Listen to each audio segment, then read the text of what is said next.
Hi, మన పూర్వీకుల రోకళ్ళ పచ్చళ్ళు ఎంత బాగుంటాయో తెలుసా?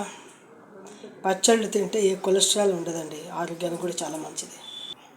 పల్లీలు వేసేసాను, ఇంకా దీన్ని పొట్టు తీసి ఇంకా రోకళ్ళి పచ్చడి చేయడమే.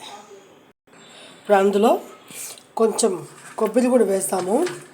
ఈ పల్లీలతో పాటు ఆ కొబ్బరి కాంబినేషన్ కలిపి ఆ చట్నీ చేస్తే రోకలి చట్నీ భలే ఉంటుందండి. దాని రుచి అందుకోలేము, అంత చక్కగా ఉంటుంది. ఒక్క పాయ అందులో వెల్లుల్లి వేస్తే ఉంటుంది చూడు, రుచి భలే రుచి ఉంటుంది. ఇది కొట్టి పెట్టేసిన, ఇప్పుడు కొత్తిమీర వేస్తాను. ఇప్పుడు ఆ చట్నీలో కలిపినానండి. ఇప్పుడు వేస్తున్నాను, చూడండి చూడండి చక్కగా చట్నీ తయారు చేసేసాను. చాలా రుచికరంగా ఉంటుంది ఈ చట్నీ. ఒకసారి ట్రై చేయండి. కొబ్బరి శనక్కాయ కలిపి వేసి గార్లిక్తో చేసే చట్నీ ఇది.